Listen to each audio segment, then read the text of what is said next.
যা ক্লিয়ার করতে আমি আজকে সবার সামনে স্টেটমেন্ট দিতে আসছি। আমি সত্যটা সবার সামনে তুলে ধরতে চাচ্ছি।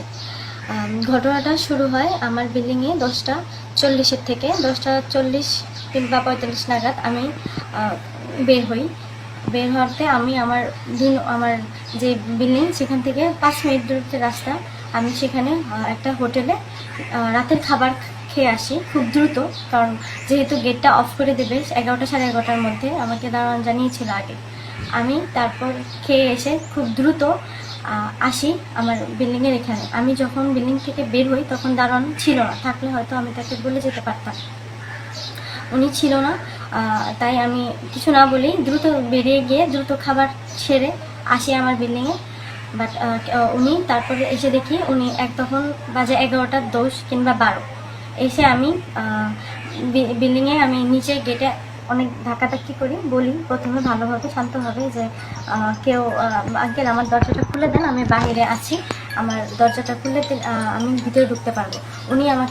উনি সজাগ থাকা অবস্থায়ও উনি আমাকে গেটটা খুলে দেননি। দেন আমি আমার দুজন রুমমেটকে ফোন করি, ওদেরকে বলি নিচে এসে যেন দাঁড়ান আমাকে বলে আমাকে গেটটা খুলে দেওয়ার জন্য, আমি বাইরে আটকা পড়েছি। দেন ওরা এসে দাঁড়ান আমাকে বলে, বাট উনি বলে যে উনি আমাকে ঢুকতে দেবে না, আমি যেন অন্য কোথাও চলে যাই। আমার রুমমেটটা তখন তাকে বলে যে একটা মেয়ে মানুষ আঙ্কেল, ও ফার্স্ট টাইম এই কাজটা করছে, হয়ে গেছে, এখন ওকে আজকের জন্য মাফ করে দেন, ও তো আর কখনই ভুলটা করে নাই, আজকে যেহেতু ফার্স্ট আপনি ভুলটা মাফ করে দেন। পরে উনি বলেন না, উনি আমাকে ঢুকতে দেবে না। তখন আমি বাইরে থেকে সব কথা শুনে, স্টিলের দরজা ছিল, আমি একটু বেশি জোরে জোরে ধাক্কাই, আওয়াজ জোরে শোনা গেছে, দারোয়ান সেটা শুনে ভয়ে আমার দরজাটা খুলে বাট আমাকে ভিতরে ঢুকতে দেয় না। আমাকে সে প্রথমে বলে আমি কেন আসছি, আমাকে তুই তুকারি করে, তুই কেন আসছিস সেখানে, তুই চলে যা। আমি বলছি আপনার এসব কী ব্যবহার। আমিও আমার গলার টিউনটা বড় করে ফেলি। আমি বলি যে আপনি কেন আমার সাথে এসব ব্যবহার করতেছেন, আমি তো এরকম কাজ আগে করিনি, আমার ফার্স্ট টাইম ভুল হয়ে গেছে, আজকের মতো অন্তত আমাকে ভিতরে ঢুকতে দেয়। কিন্তু উনি আমার কোনো কথাই শুনে না। তারপর আমি ঢুকতে চাই, আমি হাফ আমার বডি ঢোকার মানে গেটে ঢুকতে গেছি, তখন দারোয়ান আমাকে পিছন থেকে মানে ওই দরজা সহ আমাকে অনেক সজোরে ধাক্কা দেয়। আমি তখন অনেক ব্যথা পাই। দেন আমার রুমমেটটা চিল্লায় ওঠে যে কেন এরকম আমার সাথে সে করতেছে। আমি তারপর নিজের শরীরের শক্তি দিয়ে গেটের ভিতরে ঢোকার পরে ওনাকে আমি বলছি আপনি কি ব্যাপারটা ফাইজলামি পাইছেন, আপনি কেন আমার সাথে এসব করতেছেন, একটা মেয়ের গায়ে এত রাতে কেন আপনি হাত দিতেছেন। তারপরে উনি রাগারাগি করে যে কেন আমি বাইরে ছিলাম। আমি বলছি যে আমি বাইরে ছিলাম, আমার তো কখনো হয় নাই, ফার্স্ট টাইম হয়েছে, আমি খাইতে গেছি।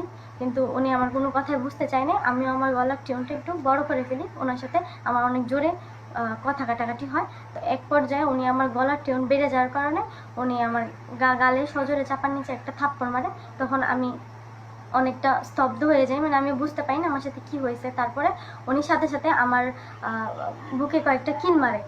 তখন আমার রুমমেটের পিছন থেকে আমাকে অনেক বাঁচানোর ট্রাই করে, বাট ওনার মারামারি উনি ঠিকই চালায় যায়। নিজেকে বাঁচানোর জন্য আমি ওনাকে আটকাই, বাট উনি কোনোভাবেই থামতেছিল না।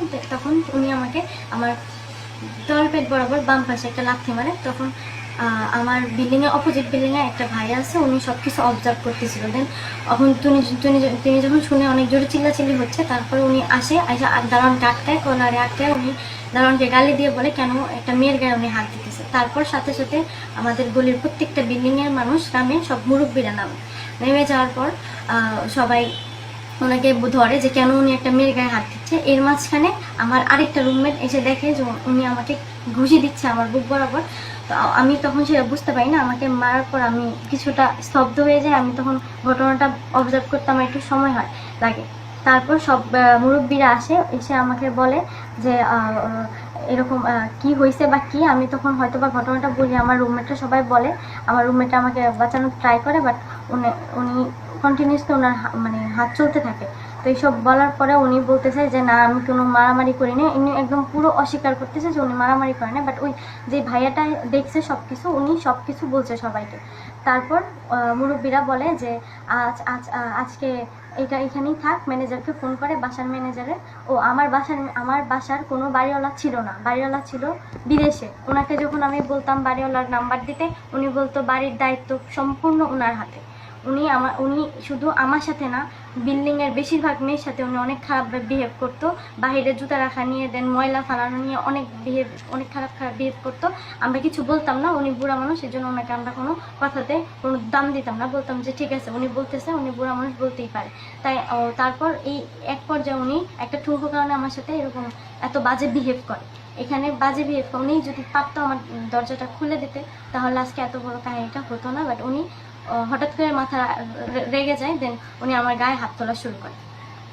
তারপরে আমি মুরব্বীরা বলে যে 10টা মানে আগামীকাল 10টা, ঘটনা যেদিন ঘটছে এরপরের দিন 10টা বাজে উনি আমাকে মানে সেফটি দেবে, ওনাকে নিয়ে একটা বিচার বসবে। তো আমি মুরব্বীদের কথায় উপরে চলে যাই, বলে যাচ্ছি ঠিক আছে ওনাকে সেফটিতে রাখবো, উনি যেন না কোথাও না যেতে পারে।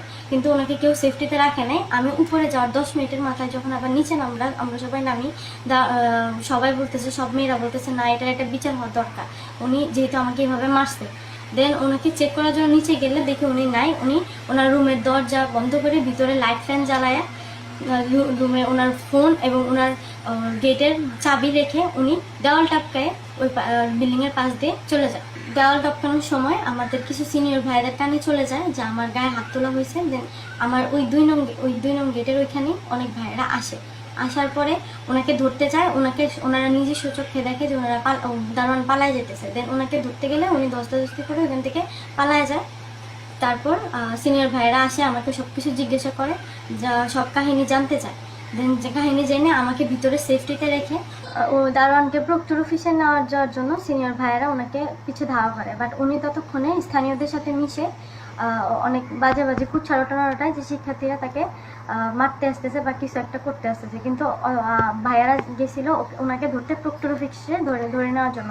সেদিক দিয়ে প্রক্টর অফিসেও ফোন দেওয়া হয়েছে, সব দিক দিয়ে ফোন দেওয়া হয়েছে, কেউ ফোন ধরেনি, কেউ ফোন তোলেও নি। এই জন্য ভাইয়েরা নিজেরা ওই ইয়াকে ধরে নিয়ে, ওই দারোয়ানকে ধরে নিয়ে চাচ্ছিল প্রক্টর অফিসে সরাসরি নিয়ে যেতে। আমি আপনাদের সামনে পুরো সত্য ঘটনাটা তুলে ধরলাম।